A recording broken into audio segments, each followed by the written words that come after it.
Avast ye mateys. Welcome, nation, to another episode of Radar Cop Podcast. This is episode 126, and I am your host, Al Martinino. Now, you might be saying, what in the world? That sounds like Alpha Mike. Yeah, a.k.a. Alpha Mike, Al Martinino. And today we are going to, this is part 2 of the club. Of course, the first one was episode 109 that will be down on the show notes.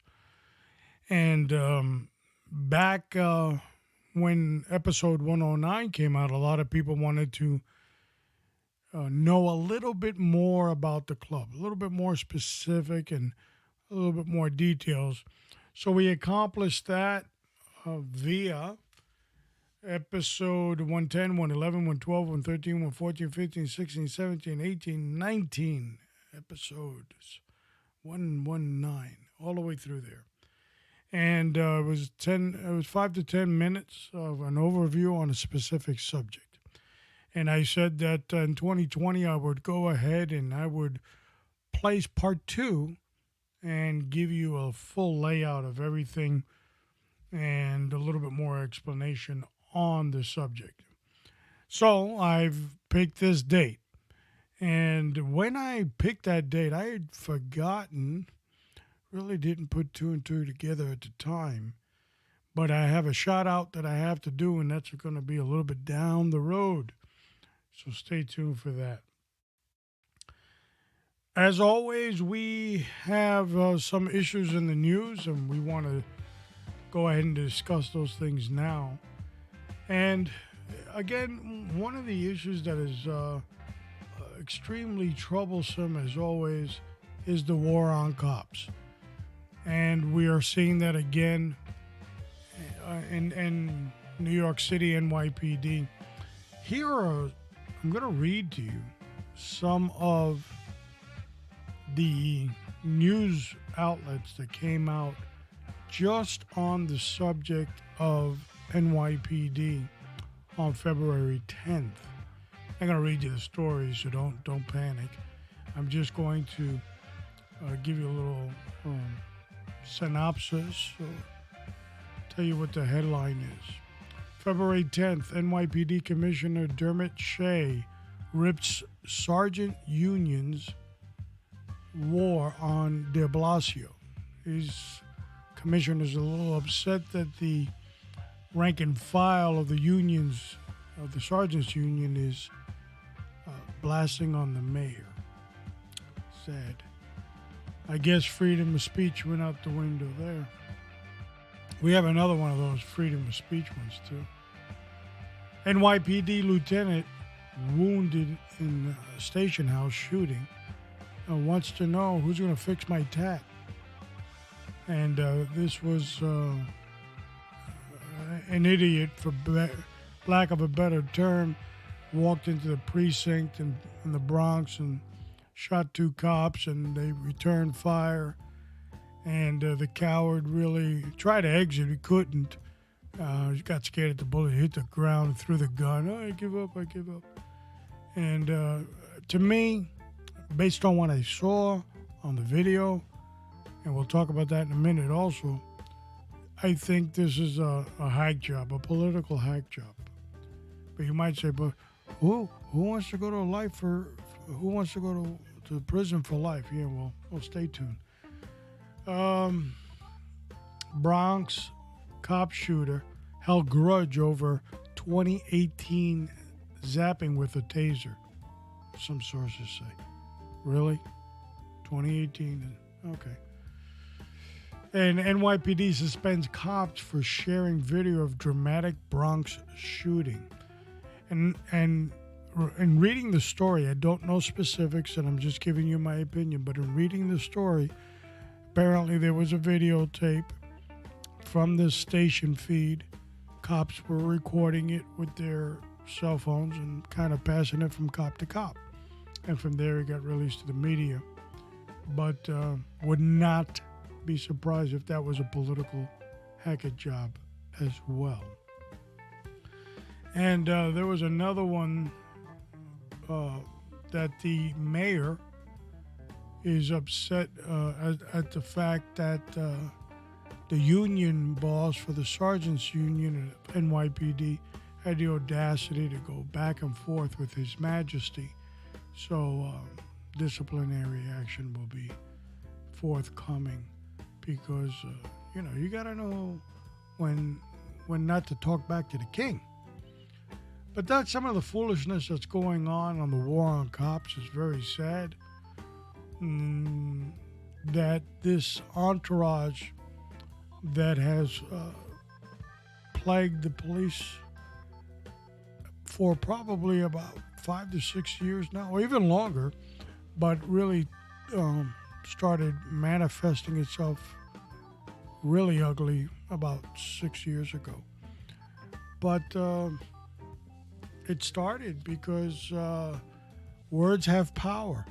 And when you're in a powerful position and you start to kind of like badmouth the cops, like former politicians used to do a lot and some current ones do, that's what happens.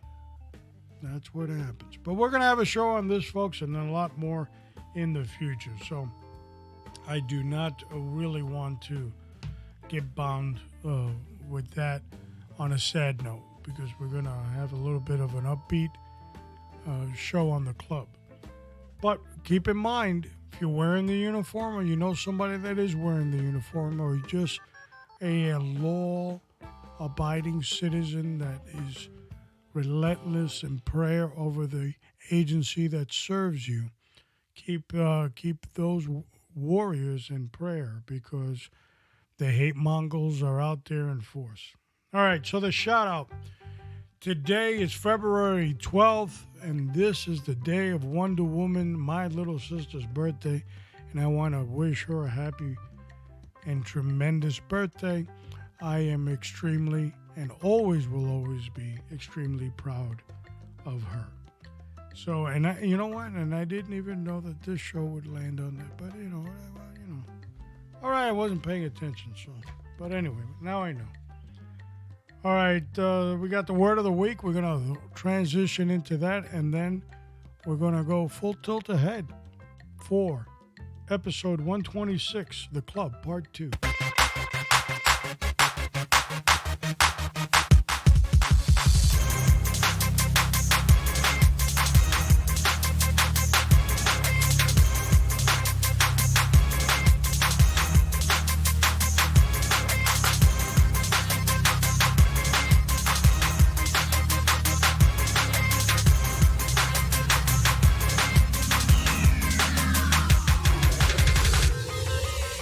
Call unto me, and I will answer you, and I will show you great and mighty things, which you do not know. Jeremiah 33:3, and of course, on February 12th, you can hear the rest of the explanation to Jeremiah 33:3 for your spiritual warfare. So listen to me, and I will go ahead and give you a little bit of that verse and explanation. Call to me, and I will answer you and show you great and mighty things which you do not know. Love that verse. And as always, you can catch Test Everything 1521 right off our website, RadarCupNation.com. and hit the section that says Test Everything. And there you can hear the latest show that we have, 15 minutes or less for your life, for your spiritual life, to reward you. You definitely will not be bored. All right. We've got a lot on the agenda for today. So we're going to dive into it. We're going to talk a little bit about what we talked about, and then I'm going to tell you what I'm going to tell you, and then I'm going to tell you what I told you on episode 126, The Club, Part 2.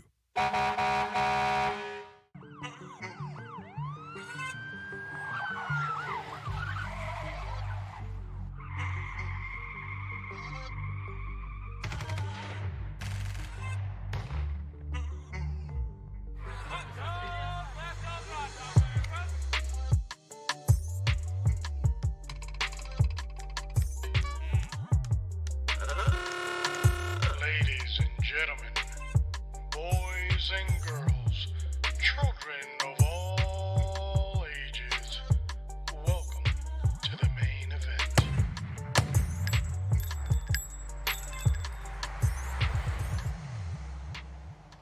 Episode 126, The Club, Part 2.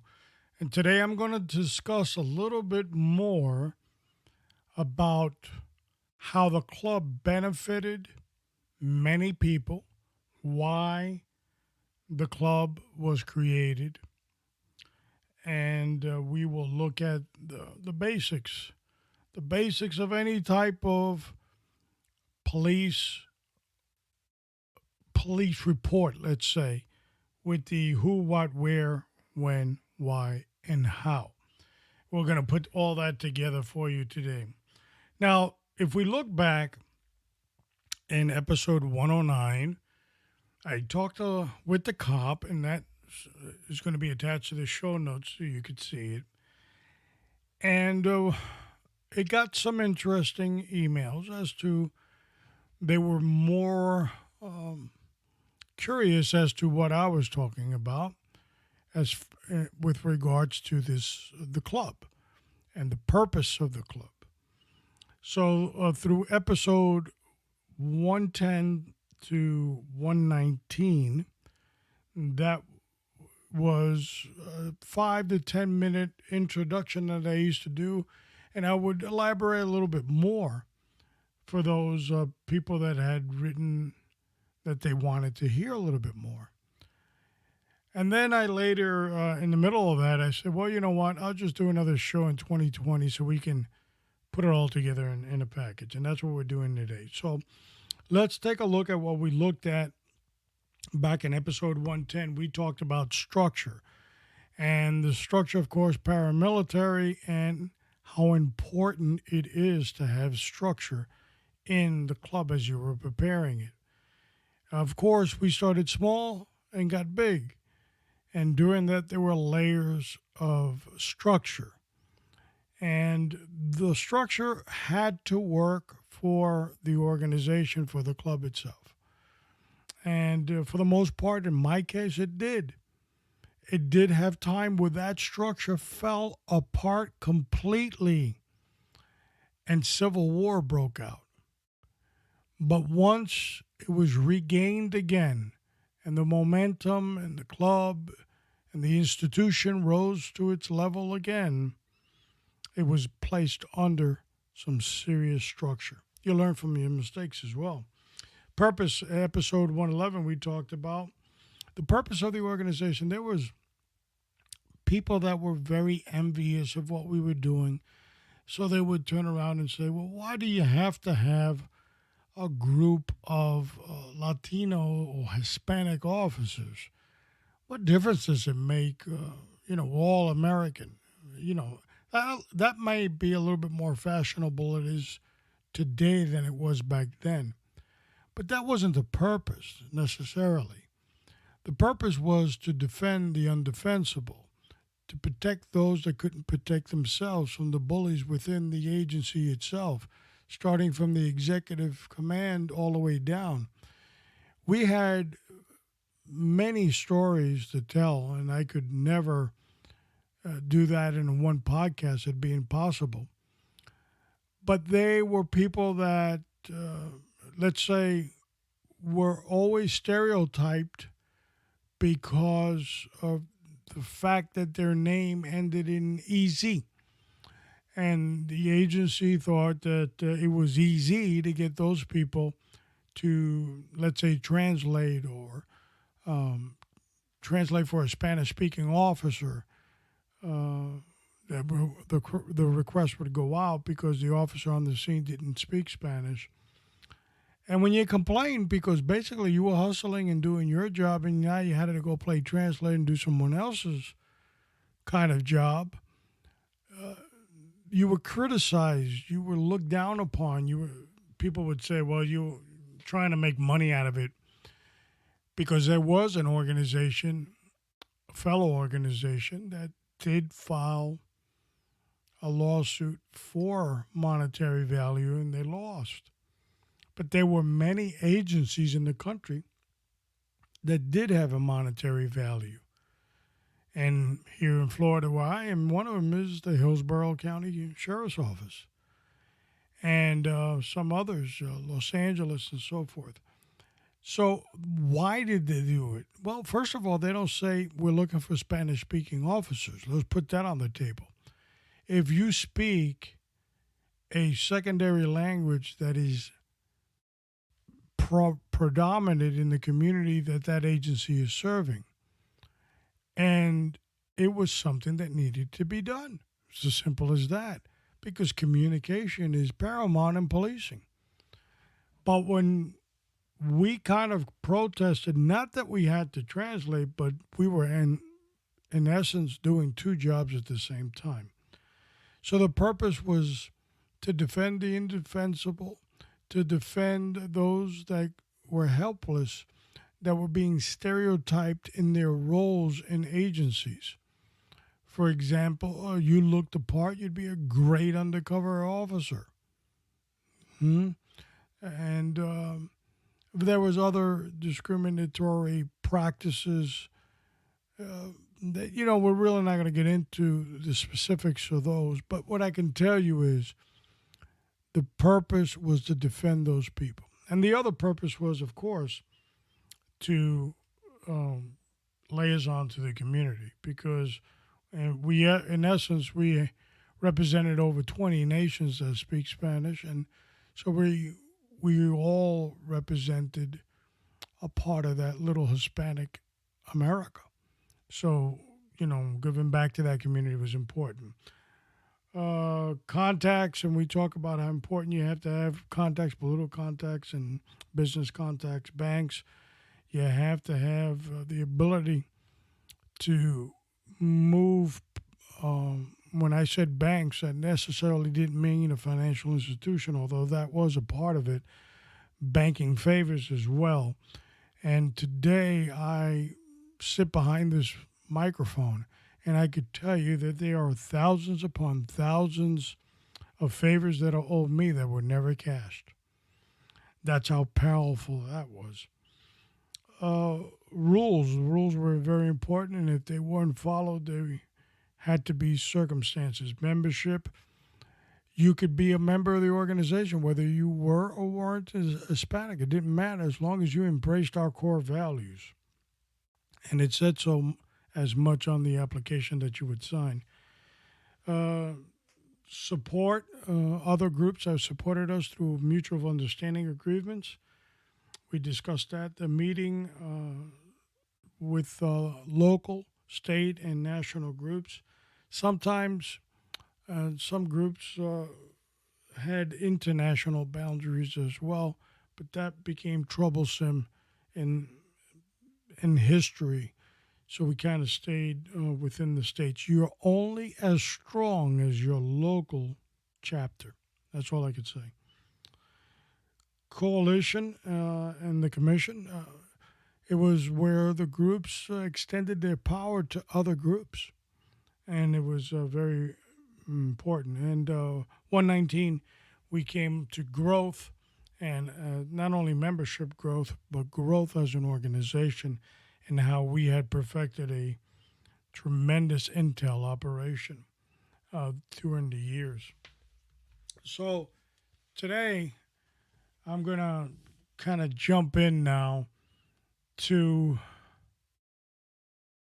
I'm going to do this in two parts. I'm going to tell you the who, what, where, when, why, and how. And then I'm going to give you a little warning for those individuals that have a group or considering a group, what to be mindful for. And we'll wrap it up with that. Okay, so let's start off with the who is your group that's bonded together by a common core. So for us, it was the secondary language of Spanish, being Hispanic. That was a common core. Now, were there one group in specific within the structure? Oh, you guys are all just Puerto Rican or Cuban or no. We like I said, over 20 nations were represented in our organization. So the core, the glue that kept us together was that. And other groups have, other meaningful things that keep them together that might not necessarily be ethnicity. But if you're involved in one, there's a core. There's something that's sticking all you people, all you guys, girls together. And that's your core. What is basically creating a group for the membership in the community. That's what we did it for. And I discussed about protecting those that are weaker, those that didn't have a voice, those that were intimidated by bullies, supervisors, and so forth. Power is something that you got to know how to deal with. And I'll give you an example. In my 27-year career, I chose to be an officer. I could have went up in rank. There's no doubt about it. And I could have been pretty far up the grade, I could tell you that. But I chose to stay in my spot because it provided me more cover for what I was doing. And the power that I emanated from the position of officer was abstracted from the high executive leadership in the agency. They needed of me, and I needed of their power in order to achieve the purpose. It also extended to county halls, city halls, politicians, community business people. And as such, that power that they had became beneficial to me. So I could easily pick up the phone and make things happen where other individuals that were of the same rank as an officer, it was unheard of. And it brought jealousy and troubles as well. Don't get me wrong. But I could have jumped on the gravy train and said, I want to be a boss. I want to go up the corporate ladder. I want to make more money. I could have, but I didn't. And in retrospect, I was paid. I was paid because God's favor fell upon me. When the mayor of the agency that I work for decided to pull our health insurance money that equated up to 5% of our salary. That's a lot of money, your annual salary. We were getting whopped over the head in the beginning. And there was a lot of people that were really upset about it because, that was hitting home. And I was promoted. I was promoted to the act of acting supervisor, and basically on and off. I did that about 3.5 years at the end of my career. In total, in my entire career, I probably did it for about 5 years in length. Of course, not continuously, but at the end, it was pretty continuous. I would, I'd do it for a year and a couple of days, and then I'd take a vacation, come back, and it hit me with it again. And so the 5% that everybody was hurting for, I got promoted. I never asked for it. It was just who I was, and they gave it to me. And I was appreciated for that. I worked hard for it, too. Don't get it twisted. Um, the where, as I said before, local, state, and national. International has its own hiccups, and you should stay away from it because an entity you just can't control. And the local aspect of it is where your strength is. If you have a weak chapter in that local community or agency, they're just weak. And it doesn't matter how strong the national is or the state or whatever other entity. It all has to be strong. So your organization is only as strong as its local point. And that's an important item to recognize. Within the structure of our organization, there were little crews, I want to call them, little cliques. They were all over the place. And there were a couple that were just piss poor.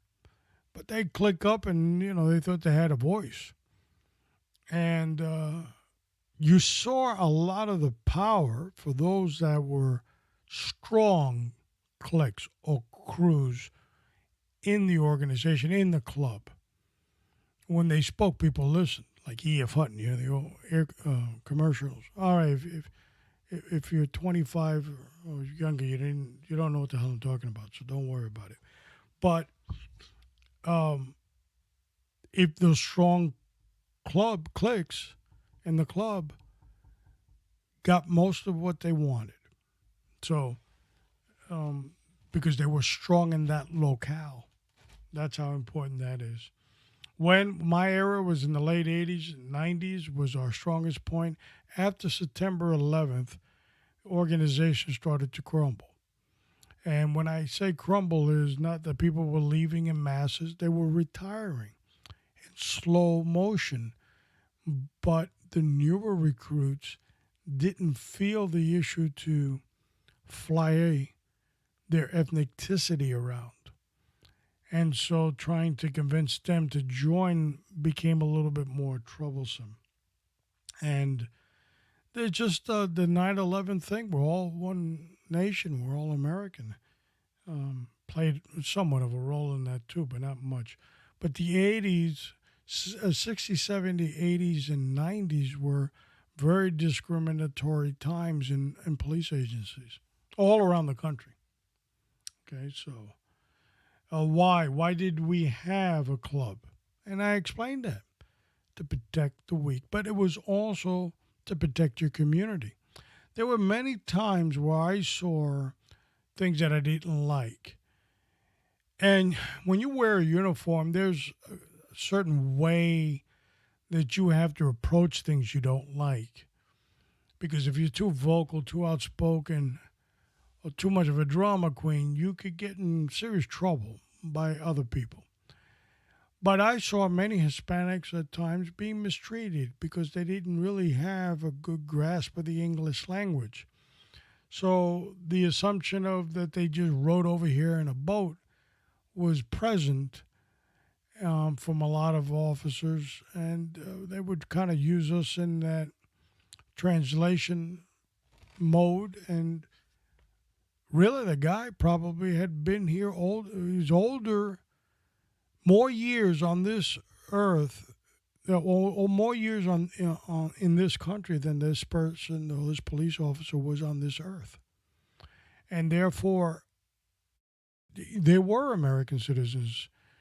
A lot of them just didn't choose to perfect the little bit of English that they had because they live in communities that only speak their language. And so they felt they didn't have to. Not that I agree with that position, but it does exist.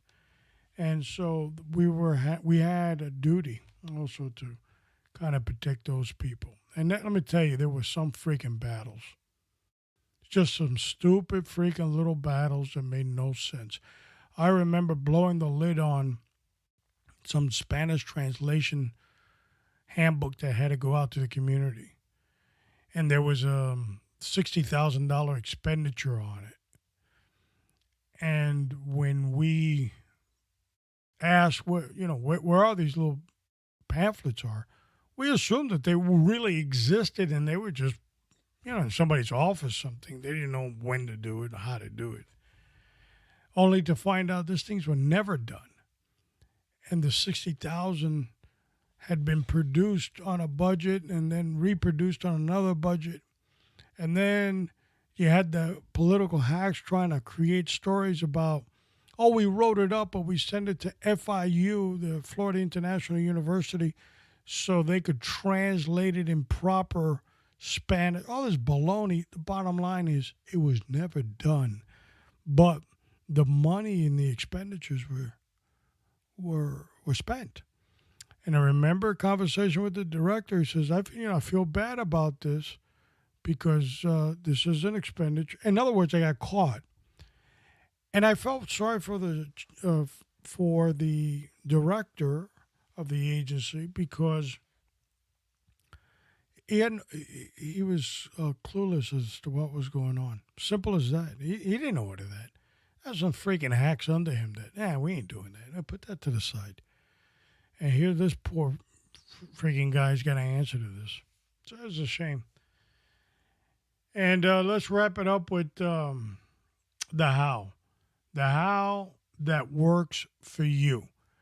Whatever organization you have, it has to work for you. Our how, as I said, started small and started becoming larger and larger. We developed a very interesting, unique, and productive intel system. We were keen on a lot of things, and it helped us to protect our membership a lot easier.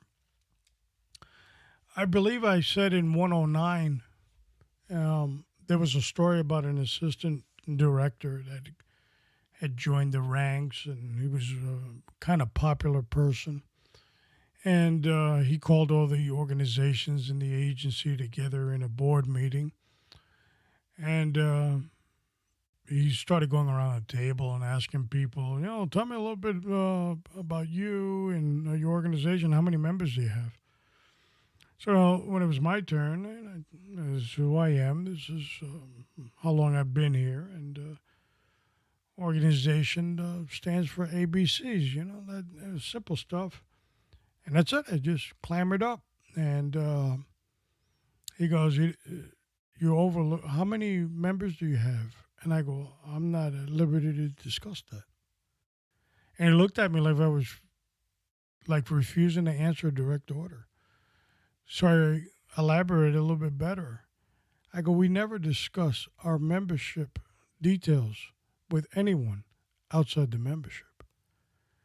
And everybody that's in that room is looking at me now because they recognized we operated on a different level because we were in hostile environments everywhere we went. We had to, because if we didn't, we were going to self-destruct.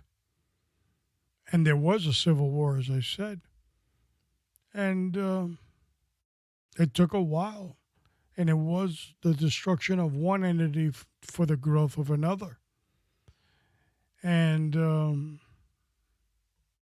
towards the end of my career, the structure of the organization that was in that agency, basically the membership was so undercover that some people kind of had an inkling, oh, this guy and that one. But for the most part, they didn't know who was who. Even the other organizations didn't know who was who, because I was moving the structure and the organization and the purpose and everything that I just mentioned to other agencies within my state. I was moving the farm, and that's important. You have to have that mobility. So, I mean, I don't want to beat a dead horse with the same subject. The club is born through a need of individuals that wanted to grow in an agency in policing because it was something that they desired their whole life since they were a child. And now that they're here, they're branded to some extent. You'd be good for this and you'd be good for that. And then you would stay in that role for eternity. Upward mobility was for select classes. And I'm not going to get into ethnicity over who, because other chapters had other issues to deal with, other ethnicities that were not all the same color barrier, let's just say. But we were in hostile environments. There was not a warm reception for a lot of Hispanics. They would basically say, well, the attitude was, you people just got here. And you would hear that stuff, And so the need for all these individuals to bond together for a common purpose. Unfortunately, many organizations or clubs became social affairs, and they celebrated whatever festivities. Now, don't get me wrong, a festivity can make a club some money because they get a lot of things on the arm, and they can make some money on tickets. You sell them, $50, $60, $80 a piece, or whatever they go for nowadays. I have a ticket that I found the other day in one of my drawers in my desk, and it's at $20 a ticket. That's ancient history. But they made money. So if it was $100 a ticket, and you got 10 people on a table. Hello, McFly, you got $1,000. There's $1,000 on that table. Now, how many tables do you got? 20? That's $20,000. Hello, McFly. And then what do they charge? Well, some of it's on the arm, but we're only going to dish out $5,000 to the hotel for the combinations, right? So what do you got left? 15. All right, you follow me? Everybody got your crayons? Come on, pay attention. Okay? And then you got some other goodies you want to give out, And some guys, they would do the cigar thing and all this other stuff. And, the picture thing, picture you and your girlfriend, your significant other. Yeah, well, that was a freaking mess. That was another nightmare. But there was a little package that went around, and you made some money on that. So before you know it, you made $20,000. That would go into the coffers of the organization. So, but it was a pain in the ass. Simple to put together, organize every year after year. And some do. That's all they do. They're known by the parties they do, not by the fights or the battles that they've won. And to me, that's a social club. That's not really a club, But they exist. More power to them. My word of warning to existing organizations, newly formed ones, those that are thinking about establishing one. When I started in the 80s in an organization, I was young and somewhat foolish to think that everybody had the same mindset I did. And that was truth, justice, and the American way. We're going to grab the bull by the horns and get our fair shake of the loot.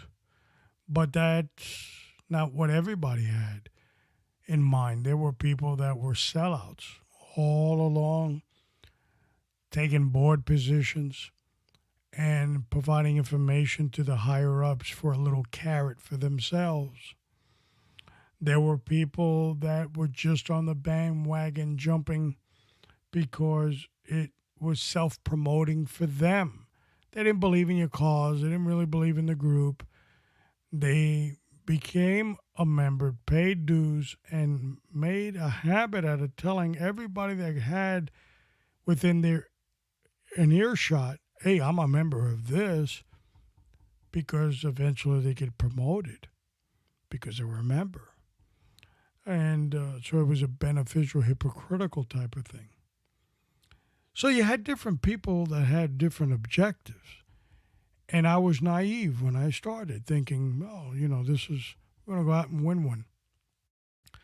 And then before me, there were several leaders. I saw the greed. I saw the backstabbing. I saw a lot of things, let's just say. And we were all on the same boat. We were all trying to achieve the same purpose. But there were so many personal agendas that was bouncing out of the walls that I did not see how that ship was going to continue to stir.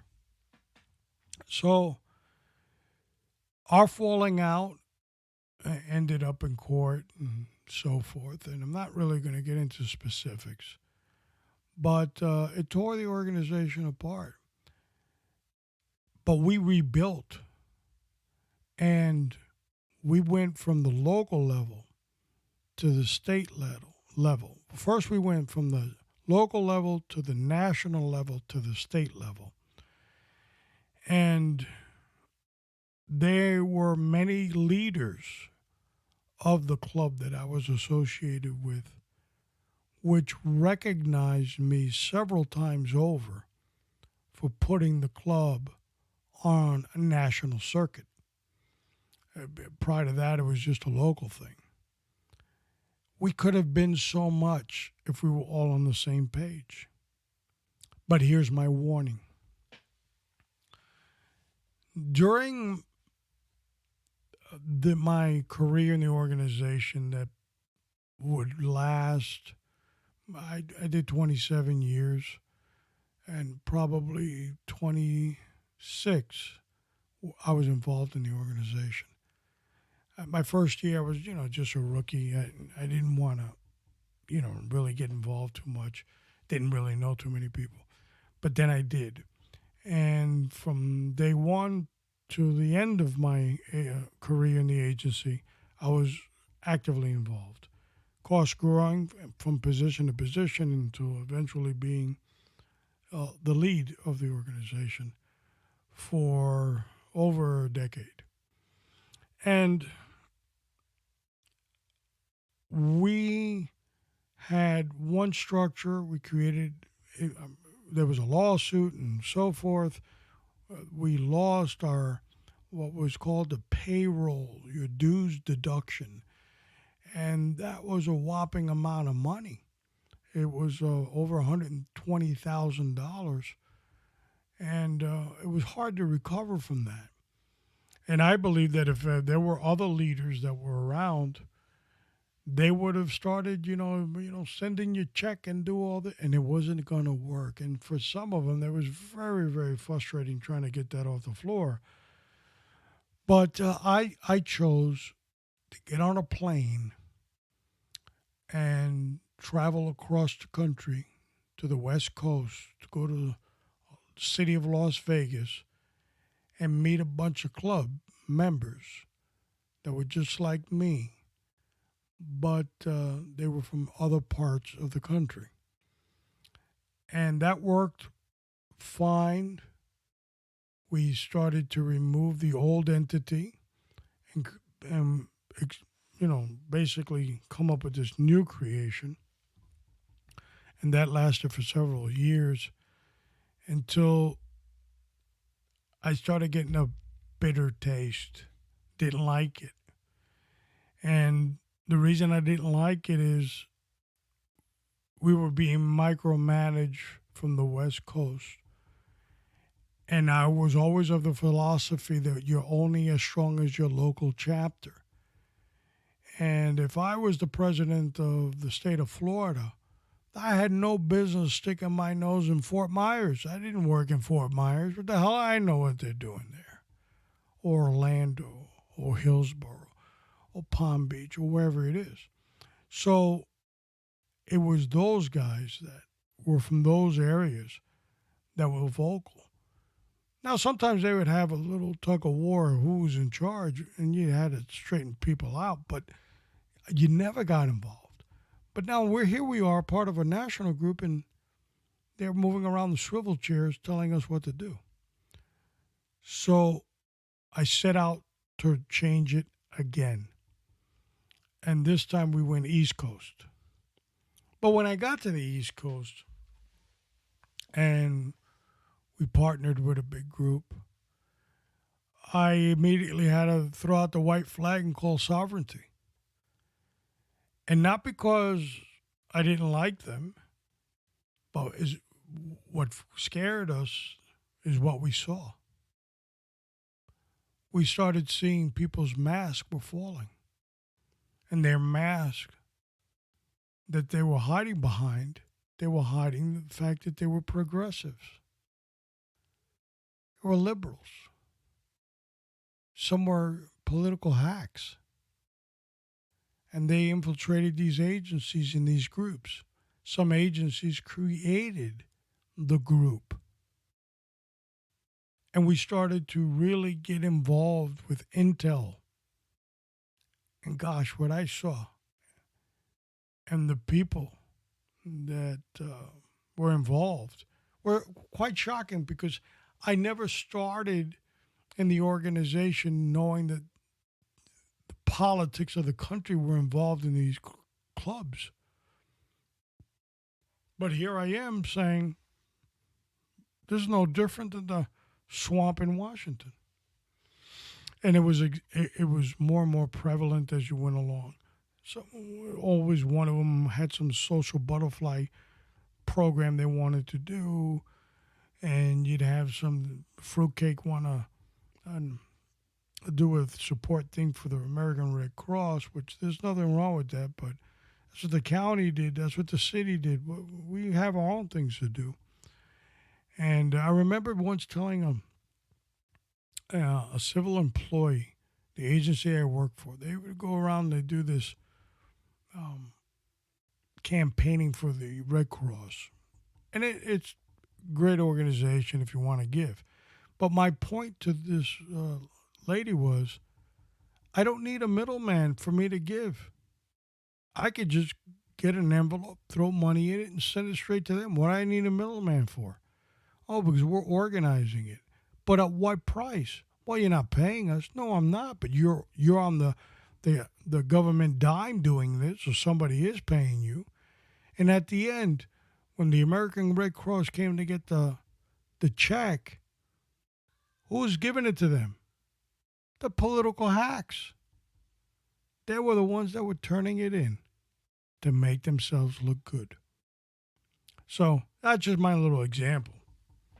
So my warning is, if you're considering starting a group or you're in a group that is relatively young, the old guys already know what they have. Look around to who your leaders are. I want to close out with this, that one rule that I instituted over a decade ago. It pissed off a lot of the high-ranking old-timers in my group. And the rule was, you can never accept a position within the agency without the approval of the board of the club. And a lot of people didn't think that that was fair. But again, we didn't think it would be fair if you were too busy snitching us out to those executives, and that's why you got the carrot. So we weren't going to stop you from taking it. You could take it. All you had to do is step down from your board position. Want to stay as a member? You stay as a member. But we weren't going to allow you to sit on our board and sit on their board, because what we were building was vulnerable. And that was one of the most effective rules that we had in our organization. And if anybody's thinking about creating a similar one, I would do that. You know, you've got guys, you see them wet behind the ears, they're the leader, and time goes by. 10, 15 years later, you run into them, and they're the major, colonels, lieutenant colonels. How this happened? I know how it happened, but you understand. So there's a purpose. And if the leadership doesn't have the same purpose, then the core is broken. The core is broken. I think I said it before in one of the 5 to 10 minute overviews. The organization had been fighting for a Hispanic director for a good while.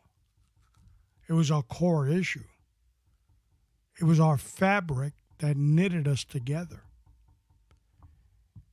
And what happened was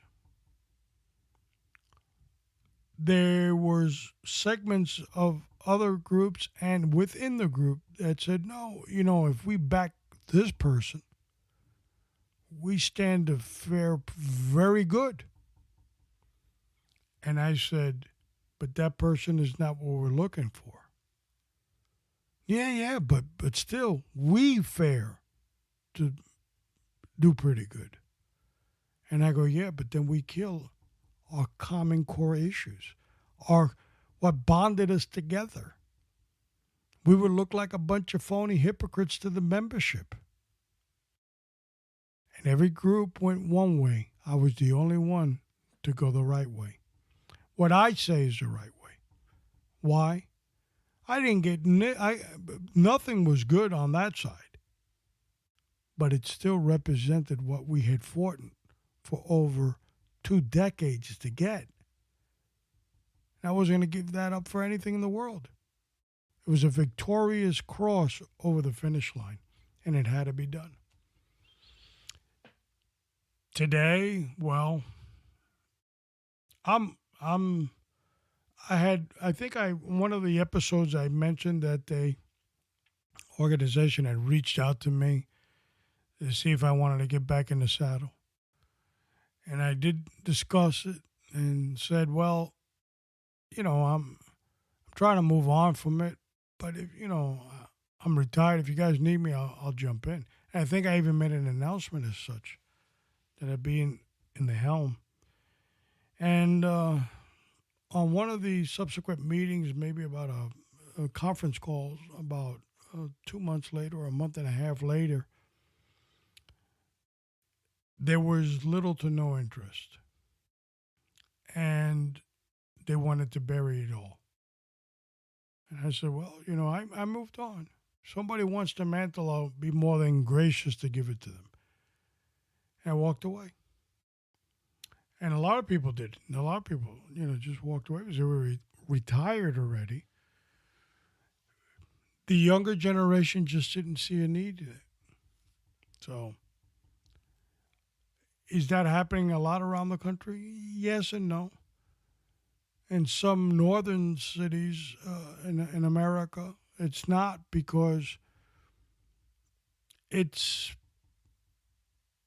the racial issues are more prevalent there, that it's part of their political makeup. White against black, black against white, Hispanic against Chinese, you know, that kind of thing. In some areas is not as prevalent. So I wish we could all be Americans as an American group. We are Americans. But for some reason, our eyesight only sees certain colors. And although we say we're not we're not hypocrites and we're not prejudiced, but when you start a group, people look at you funny like you are, and you're really not. Because one thing about Hispanics, they come in all flavors. So I enjoyed the almost over 2 decades that I was involved in that, and the years that I was involved as the leader. and helping mentor people and grow and so forth, I would do it all over again. And there's no regrets.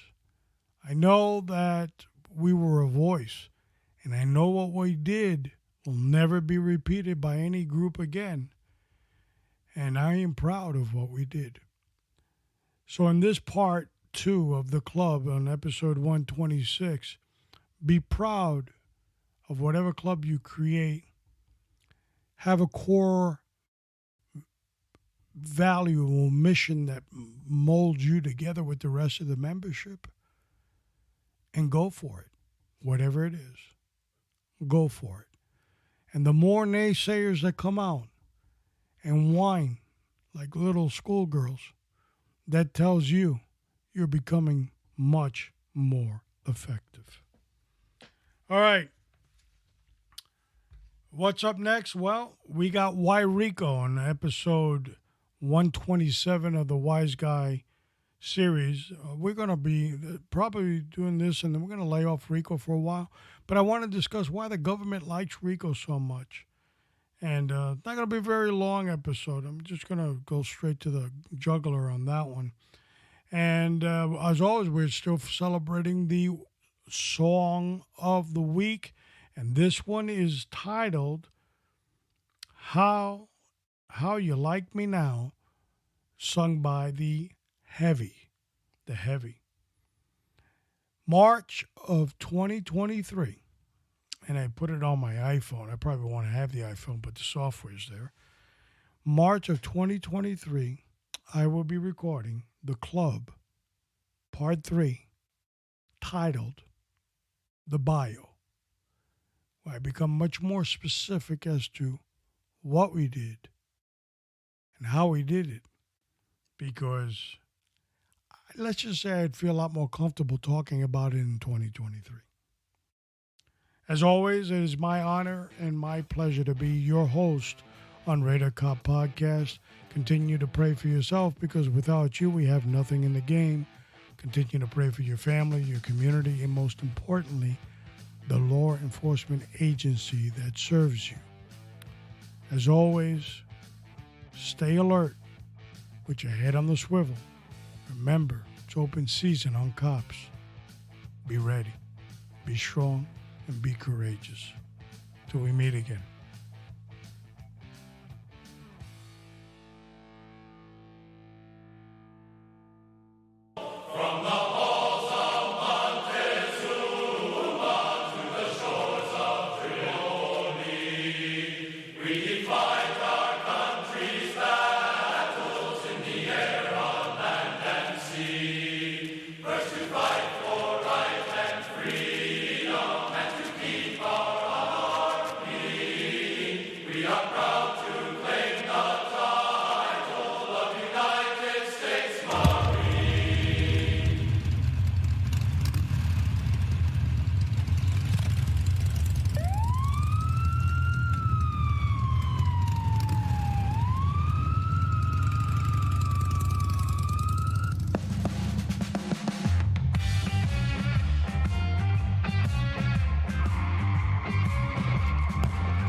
Show us 1322.